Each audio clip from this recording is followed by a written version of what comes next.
Today we're out at the man cave again, and we're gonna get ready to put the porch on.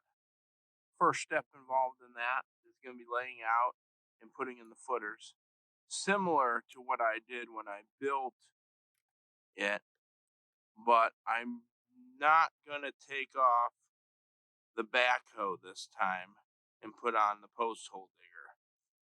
I've got some 8-inch sonotube we're gonna use, and I'm gonna dig some holes, throw a little bit of concrete in the bottom for a wider base, and then set the sonotube in 4 locations. We're going to do it at the corners. We're going to get one at that corner, one straight out in the front at that corner. That's about a 14-foot spread. Then we're going to put one about 6 foot from that. And then we're going to put one over towards this corner here, maybe in line with that upper section there. And that's where my 4 posts are going to go for this. I'm thinking at this point, of course, it's going to be all timber framed, but I'm thinking I'm going to add another level to this, and I'm going to use metal siding for the roof. I think that would be a good look to go in addition to the asphalt shingles on the top. And then after we get this porch on, then we'll be able to start siding and finishing this section, which I've been talking about doing board and batten the whole time, but I might make some lap siding for this. Still haven't quite decided, but whatever we decide, I'm sure it's going to look good. So let's get started.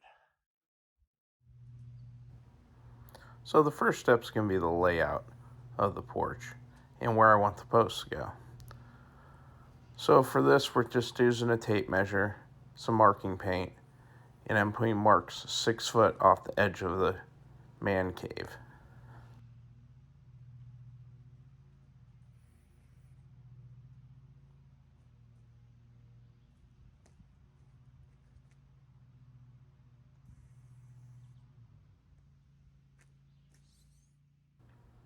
Now that I got my 6 foot offsets marked, I'm going to take a nail and a string line and pull through those marks and paint it out so that I have a visual of where I'm going to be digging.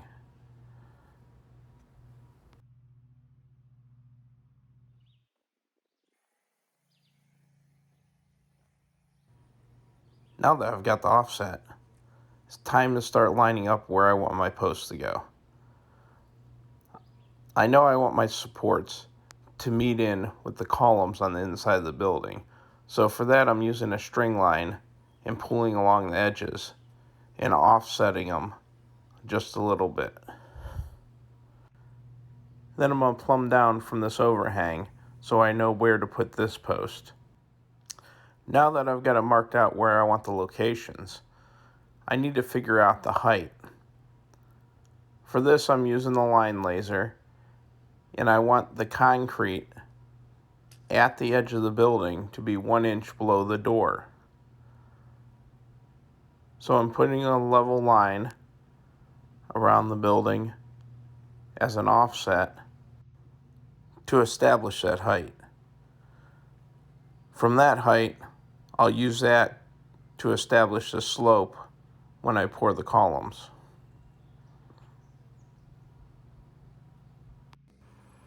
So it's time to start digging. It's been dry for several weeks here, almost a mini drought. The ground is hard and very tough digging at this point. Okay, so we got all holes dug. Let's take a look.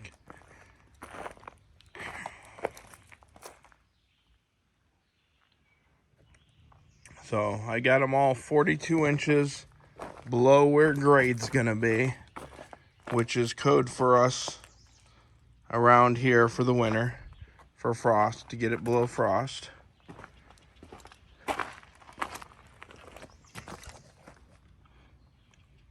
For the most part, it's probably about 45 inches below.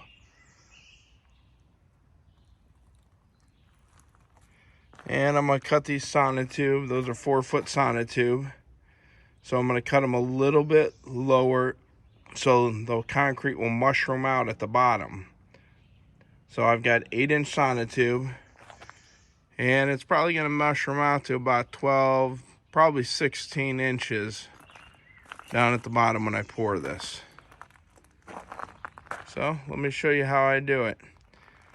So I've got some Quickcrete over here, my cement mixer, got a generator, and a ton of water. So let's mix up some and get this going. I'm not going to go into great detail on how I'm mixing up the cement for these footers, as if you've watched episode 1 with the intro and the slab pour for the spiral staircase, I went in a little more detail on how I mix it up.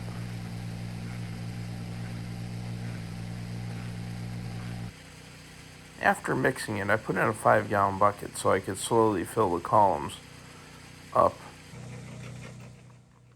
I did let it mushroom out the bottom. Afterwards, I started pushing in some dirt to plumb up the columns and hold them in place. I also installed some rebar vertically to add strength, and left the 4th one up a little over 6 inches. That will help to support the columns when I set them on top. Okay, so we got these all topped off here.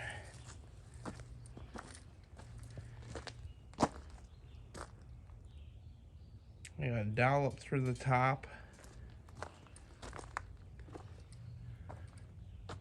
which we'll end up cutting out like 6 inches later. It's 2 inches in. I'm using 4x6s to frame this. And I still got to put in the Simpson ties real quick. So let me go ahead and do that.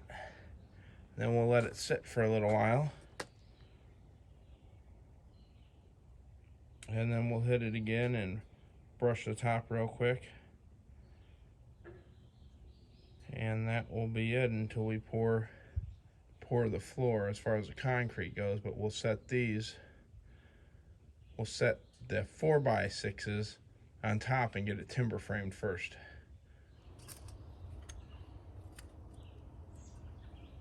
So for my hold downs at the bottom of the post, I'm using this strapping, which I'm bending at 90 degrees and setting on 2 sides of the post,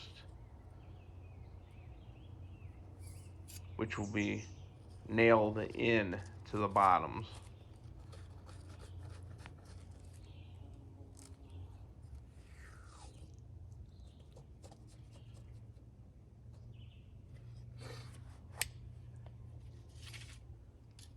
So now that those are set, I'm going to set them at 4 inches apart, which will be the width of my post going on top. From there, we'll let it sit a little bit, and I'll take a brush and give some slight brush marks to finish the tops of the columns. From there, it's time to start installing the post. Now, I drilled a hole in the center. My bit's 6 inches tall, so that's what we'll end up cutting those rebar to. That will help with so the post doesn't shift from side to side.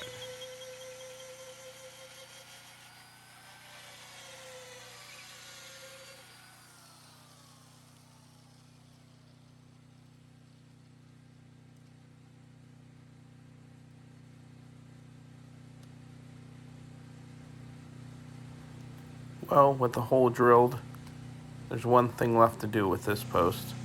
Let's get this one installed. As you can see at the bottom, there's a black block, which is a standoff block. It's going to hold my post 1 inch above the concrete. That way it can't wick moisture up as it gets damp and rot out the bottom of the post. I'm also using wedges to help me to plumb it up, being that I'm working by myself out here. And then just using hanger nails to nail it in place.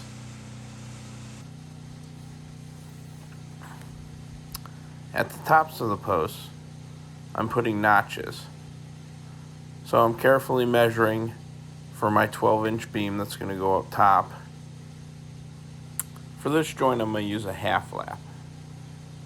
So I'm going to mark half of this beam, and then we're going to cut out that section of the post.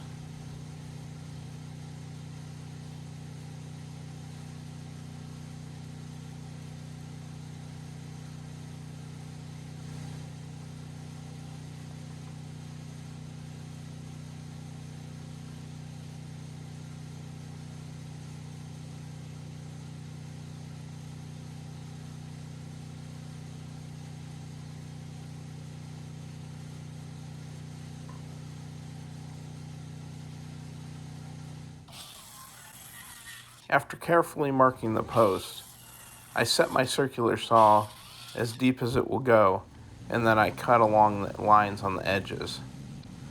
Now, this one is going to be a corner post, so it's going to have 2 sides taken out 2 inches deep.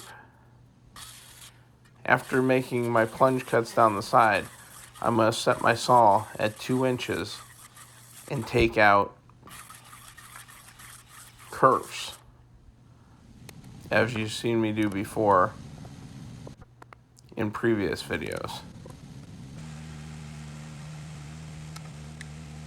Then we'll clean it up a little bit with a chisel and a hand draw.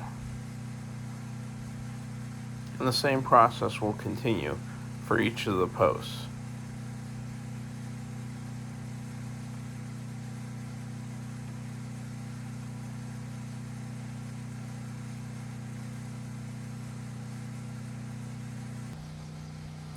Now that I've got the first 2 posts set, I'm going to plumb up the one at the very beginning using the bottom of the second post and a 16-foot 2x4 as a brace. That will give me a good starting point with 1 plumb post so I can put the beam across.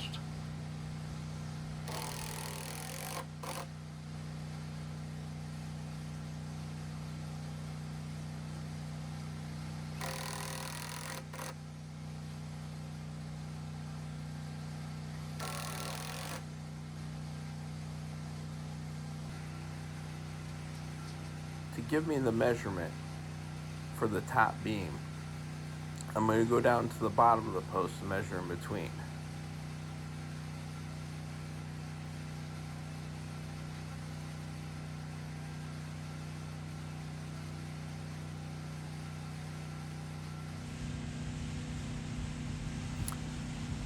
For this top beam, I'm going to be using a 4x12 that I milled up on the saw. It should carry the weight of the rafters and the roof. I'm going to install the half flaps just like I did on the posts. Using my tractor, I'm going to get them up top and then manhandle them from there. They're definitely not light.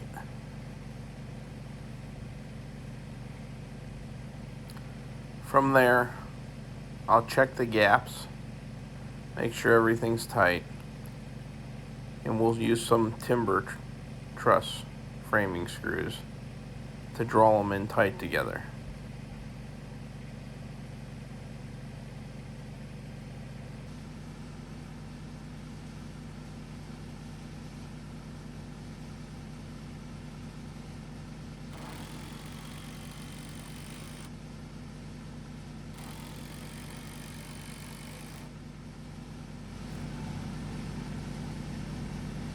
Well, the first 2 posts are installed and the first beam going across. We're off to a great start.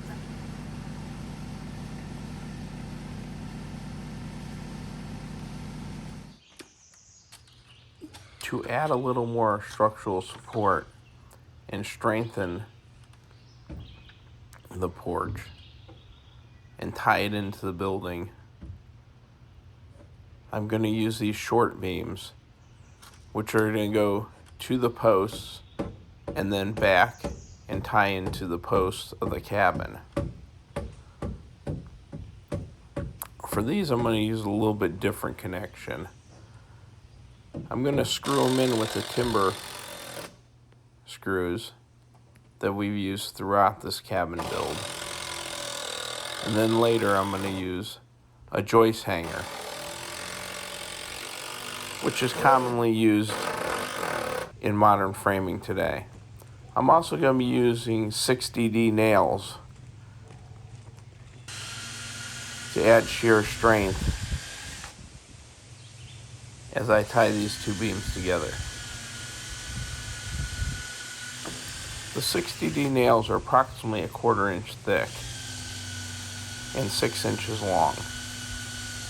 So I'll be pre-drilling the holes with a 3/16 drill bit, so I don't split the wood in the beam as I'm installing it and get a nice strong connection.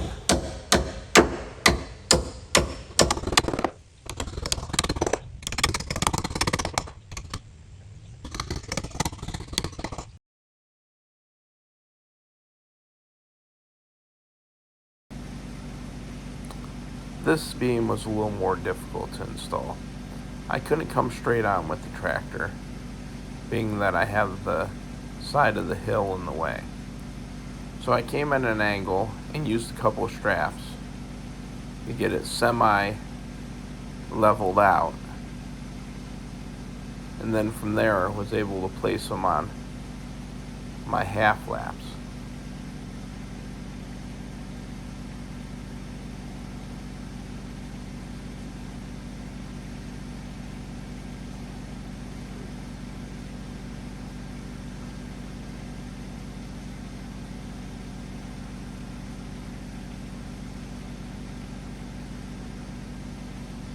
Now that it's up here,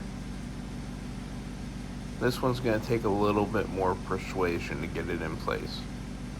I'm going to need to use some clamps and clamp it tight to get the gaps out and to get everything sitting just right. Then we'll use the same process, screw everything together as it sits on the shoulder that we cut in the half lap.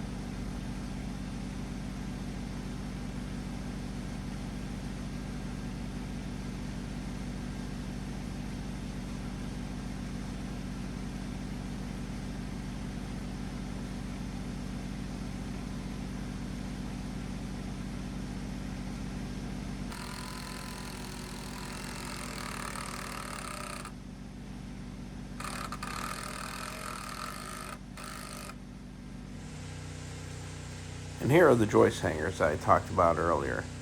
These are a double 2x12, 2x10 joist hanger, which I'm fastening in place with some 3-inch joist hanger nails.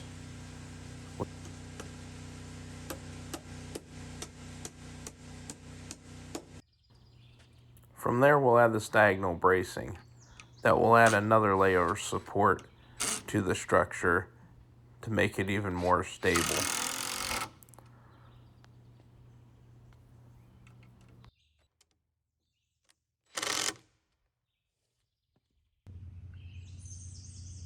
Okay, so I think we got a pretty good base for the start of our porch.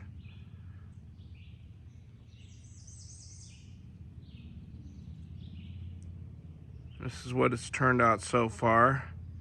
Next time we'll be working on the rafters, starting to get the roof framed up. Wife thinks it'll make a nice deck, but I think I'm still going for a nice cozy porch. Picture a hammock underneath there, couple chairs just sitting and relaxing.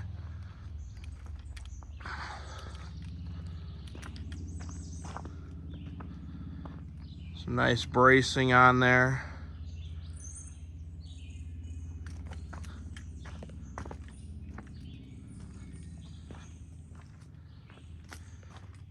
Nice solid beams. I think that's gonna really look good sitting underneath there, those thick beams.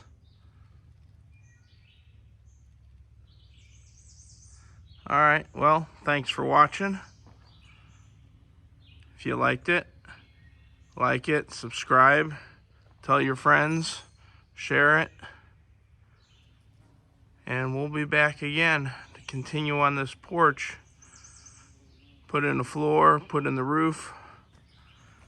We're gonna get this cabin done one way or another. It's gonna take some time, but if you stick with me on my journey, it's gonna have a lot of fantastic ideas